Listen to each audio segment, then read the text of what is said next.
जब कोई एस्ट्रोनॉट धरती पर वापस आता है तो लोग आते ही उसे कंधे पर क्यों उठा लेते हैं और उसे जमीन पर चलने क्यों नहीं दिया जाता। दरअसल जब एस्ट्रोनॉट स्पेस में होते हैं तब उनकी मसल्स पर बिल्कुल भी भार नहीं पड़ता, क्योंकि उस वक्त वो माइक्रोग्रेविटी एक्सपीरियंस कर रहे होते हैं, जिस कारण उनकी मसल्स और हड्डियां कमजोर हो जाती हैं। अब ऐसे में अगर धरती पर लौटते ही एस्ट्रोनॉट अपने पैरों पर खड़ा होगा तो उसकी हड्डियां भी फ्रैक्चर हो सकती है, इसलिए उन्हें उठाकर लाया जाता है और फिर उनकी कमजोर हड्डियों को मजबूत करने के लिए बहुत सी एक्सरसाइज करवाई जाती है। कभी सोचा है कि वैज्ञानिकों ने आज तक अमेज़न जंगल को पूरी तरह एक्सप्लोर क्यों नहीं किया? देखो, अमेज़न जंगल कोई आम जंगल नहीं है। ये एक ऐसी जगह है जहाँ पर हर कदम पर मौत छिपी हुई है।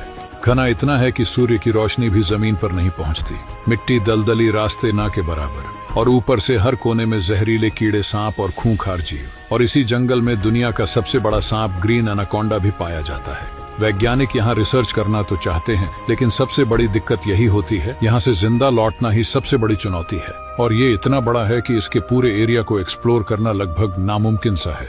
दुनिया के 3 सबसे खतरनाक जंगल जहाँ जाना खतरे से खाली नहीं है। Number 1, Congo forest. 3.7 मिलियन वर्ग किलोमीटर में फैला यह जंगल अफ्रीका का सबसे बड़ा और दुनिया के सबसे खतरनाक जंगलों में से एक है। इसमें 10,000 से ज्यादा पौधों की प्रजातियां और कई खतरनाक जीव जैसे गोरिल्ला, तेंदुए और विषैले कीड़े पाए जाते हैं। Number 2, Amazon rain forest. लगभग 6.7 मिलियन वर्ग किलोमीटर में फैला यह जंगल दुनिया का सबसे बड़ा रेन फॉरेस्ट है। यह लाखों पक्षियों और जानवरों का घर है। इस जंगल में दुनिया का सबसे बड़ा सांप ग्रीन एनाकोंडा पाया जाता है। जगुआर, पिराना मछलियां, रंग बिरंगे जहरीले मेंढक, डार्ट फ्रॉग्स जैसे खतरनाक जीव पाए जाते हैं। Number 3, taiga forest. ये दुनिया के सबसे बड़े जंगलों में से एक है। ये जंगल बर्फ से ढका रहता है, लेकिन यहाँ की कड़ाके की ठंड और कठिन वातावरण इसे इंसानों के लिए खतरनाक बनाता है। कभी कभी तो यहाँ का तापमान -50 डिग्री सेल्सियस तक गिर जाता है।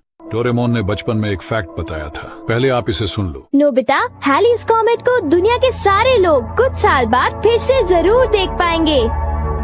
डोरेमोन ने ये फैक्ट बिल्कुल सच कहा है। हर 76 साल के गैप के बाद हैलीज कॉमेट देखने को मिलता है। आखिरी बार यह 1986 को देखा गया था। ये सच में एक देखने लायक नजारा है। हैलीज कॉमेट का नाम famous English astronomer sir Edmund Halley के नाम पर रखा गया है, जिन्होंने पहली बार 1705 में इसके ऑर्बिट और इसके वापसी की भविष्यवाणी की थी। हैली कॉमेट एक पीरियोडिक कॉमेट है, जिसका अर्थ है कि यह सूर्य के चारों ओर एक प्रेडिक्टेबल पाथ को फॉलो करता है। जब हैली कॉमेट सूर्य के पास पहुंचता है तो इसके बर्फीले न्यूक्लियस का वेपोराइज होना शुरू हो जाता है, जिससे गैस और धूल निकलती है, जिससे एक चमकदार कोमा और एक लंबी पूंछ बनती है, जिसे पृथ्वी से देखा जा सकता है। और आपको बता दें कि हैली कॉमेट अगली बार आपको 2061 में दिखाई देगा।